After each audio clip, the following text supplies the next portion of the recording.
سلام همگی. امروز می‌خوایم آموزش تزریق عضلانی بدیم. می‌خوایم در واقع آموزش تزریق عضلانی به صورت عملی رو بگیم. می‌خوایم بیا جلو من در واقع نحوه شکستن آمپول که الان ما داریم آمپول نوروبیوم هست، آمپول نوروبیوم و می‌خوایم این آمپول رو بزنیم.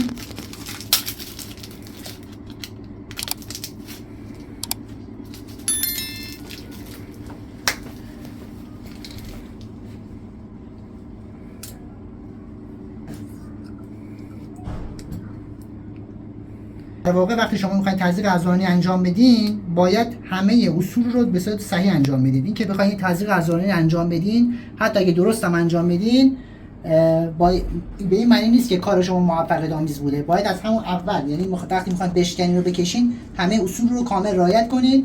و حالا من اینجا آموزش تزریق عضلانی رو هم به صورت عملی میدم تا شما کامل یاد بگیرین که چجوری توی خونه تزریق عضلانی رو انجام بدین. الان میخوام تزریق عضلانی رو شما آموزش بدین به صورت عملی و در واقع وقتی شما میخواین تزریق عضلانی انجام بدین ما باسن رو به 4 ناحیه تقسیم میکنیم. خب به 4 ناحیه تقسیم که کردین میشه در واقع 4 تا ناحیه است، ناحیه بالایی و خارجی. یعنی ناحیه‌ای که شما میخواین تزریق کنین این ناحیه است. خب 1 2 3 4 و این ناحیه 4 یعنی ناحیه بالایی و خارجی میشه محل تزریق ما. و الکل هم شما میزنید، پنبه باید دم دستتون باشه. نحوه در واقع الکل زدن هم به این صورت باشه که شما از مرکز به سمت اطراف میرید. به این حالت به صورت دورانی، به صورت دایره‌ای از مرکز شروع میکنید به سمت اطراف. در واقع به این حالت ضد عفونی میکنید. ضد عفونی که کردیم ما این در واقع نوروبیوم هم که کشیدیم به صورت دارتی، اگه بخوایم مریض درد تحمل نکنه به صورت دارتی میریم داخل. و چون حالا این عضله که حجم خوبی داره نیاز نیست که تو دستتون بگیرین، ولی بعضی از مریضا که میگم لاغرن باید تو دستتون عضله رو جمع کنین و به این حالت 90 درجه تو این قسمت میرین داخل به این حالت.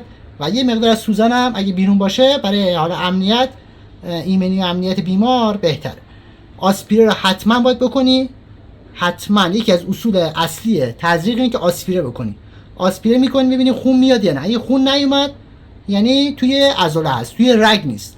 بعد آرام تزریق میکنیم، به آرامی تزریق میکنیم. در واقع این دو تا تکنیک، یعنی تکنیک تزریق دارتی و تزریق آهسته رو که دو تا در واقع تکنیکی که برای تزریق حرفه‌ای، یعنی که بیمار درد رو تحمل نکنه، ما این دو تا تکنیک رو باید حتما اجرایی کنیم.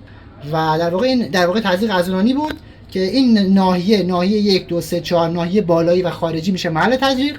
ضد عفونی کردن هم حتما یادتون باشه دورانی باشه و تزریق 90 درجه. آسپیره حتما باید باشه. اگه خون نیامد آروم تزریق میکنی و در واقع به این راحتی تزریق عضلانی شما میتونید توی خونه انجام بدی. من تو این ویدیو زیاد توضیحات ندادم و ممکن خیلی سوالات برای شما پیش بیاد. در واقع کسایی که دارن این ویدیو تماشا میکنن ممکن خیلی سوال براشون پیش بیاد و حتما اون ویدیوهای قبلی رو نگاه کنید. من خیلی ممنونم که تا این ویدیو با ما بودید. تا یه ویدیو آموزشی دیگه شما رو به خدای بزرگ میسپارم.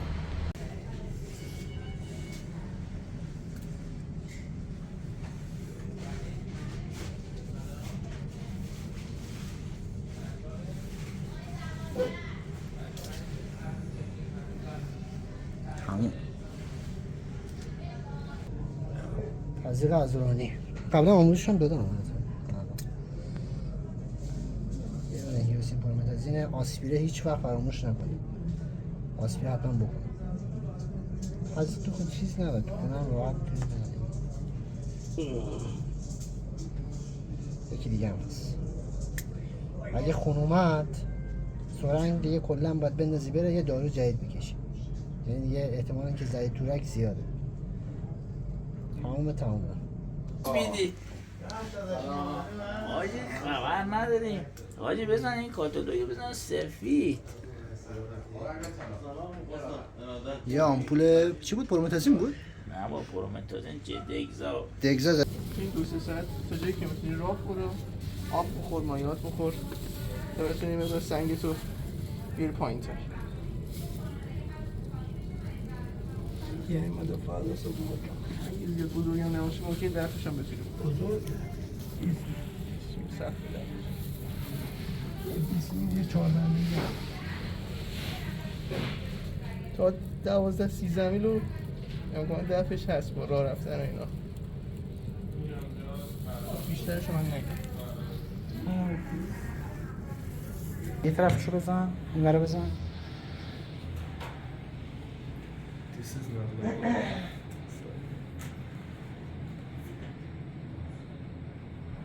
در واقع قیمت کاربامون چون حجمش زیاده یه دونه شد توی یه باسم زمین یکی توی یه باسم.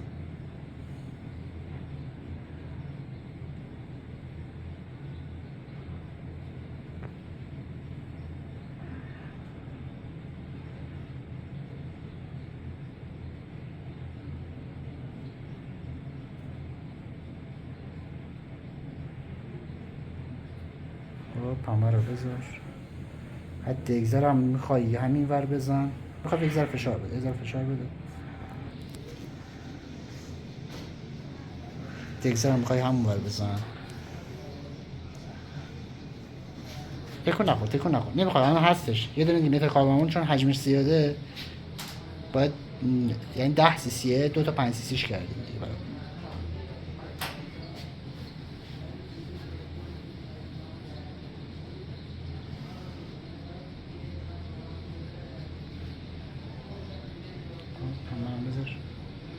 خواهی برو یه پنبه دیگه هم بیار.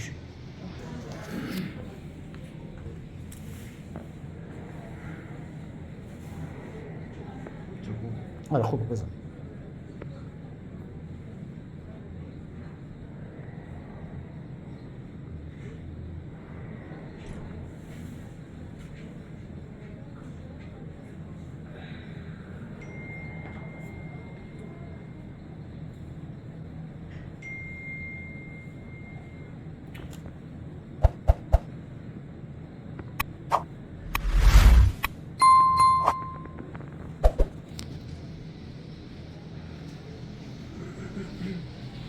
ارومیه